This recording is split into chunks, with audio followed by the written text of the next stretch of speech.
안녕하세요. 호주TV입니다. 그동안 재생 목록에 호주박 세상이란 폴더를 만들어 놓고 한 번도 제작을 하지 못했는데요. 앞으로는 호주 바깥 소식도 이 목록을 통해 전해드리려고 합니다. 처음에 이 채널을 개설할 때는 포부도 계획도 컸는데요. 일하고 애 키우다 보니까 여력이 되지 않더라고요. 하지만 저를 되돌아보며 그러면 안 되겠다는 생각이 들어서 여력이 될 때마다 호주박 세상 소식도 전해드리도록 하겠습니다. 그래서 오늘 처음 준비한 호주박 소식은요, 한국의 부동산에 관한 소식입니다. 요즘 한국 집값 올라도 너무 올랐다라는 말이 많은데요. 도대체 어디에 집을 사면 좋을까요? 현재 저평가를 받고 있지만 차후에 개발이 돼서 가치가 올라가고 집값도 올라가는 곳에 집을 구매하고 싶은데요. 지금까지 노후주택과 저층주택, 저층 상권 등으로 즐비했던 영등포 남쪽 지역이 바로 그러한 지역으로 주목받고 있습니다. 영등포 주민들 사이에는 비무장지대, DMZ로 통하는 표현이 있는데요. 이는 지하철 1호선 영등포역 지상철로를 두고 하는 말입니다. 철도를 경계로 남북이 큰 차이를 보이고 있기 때문인데요. 북쪽에는 신세계백화점과 타임스퀘어 등 대형 상업시설이 자리하고 있고요. 앞으로 개발 호재 소식도 있습니다.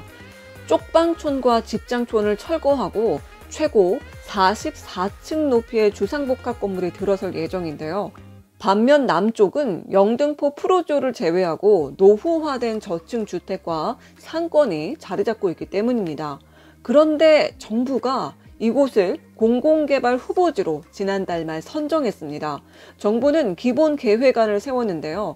이 계획안에 따르면 축구장 13개를 합친 규모인 9만 5천 제곱미터 부지에 고층 업무 상업시설은 물론 2,600여 가구 아파트가 들어선다는 건데요. 이는 정부가 단일 지역 기준으로 지금껏 선정한 역세권 주거 상업공밀지구 중에선 최대 면적이라고 합니다. 주택수도 가장 많다고 하고요. 또한 국토부는 이곳의 입지적 특성인 역세권을 바탕으로 직장과 주거가 근접한 컴팩트시티를 조성하겠다고 밝혔습니다. 만약 이곳이 개발되면 서울 서남권의 새로운 주거축이 될 것으로 기대가 되는데요. 왜냐하면 이 지역 근처 신길 2구역에는 1,366가구가 같은 날 공공개발 후보지로 선정됐고요. 신길 4구역은 1,199가구가, 신길 15구역에는 2,380가구가 함께 선정돼 이를 모두 합치면 인접지역에 약 7,500여 가구의 새 아파트가 들어서게 되는 것입니다. 이미 입주를 완료한 신길 뉴타운 신축 아파트까지 합치면 약 1만 7천 가구로 신도시급으로 조성되는 거죠. 한 경제부동산 전문가는 공공주도로 영등포역 인근과 신길에 주거타월이 연결되면 마포권역에 맞먹을 정도로 가치가 높아질 것이고요. 민간주도로 개발이 진행될 경우 마용성을 뛰어넘을 정도로 입지적 강점이 높은 지역이라고 말했습니다.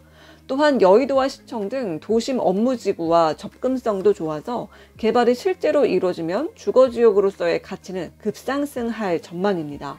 이렇게 좋은 전망이 우세하지만 어려움에 직면하고 있습니다. 토지주들의 3분의 2로부터 동의를 받아야 하지만 그게 어려울 것이라는 관측이 이어지고 있기 때문인데요.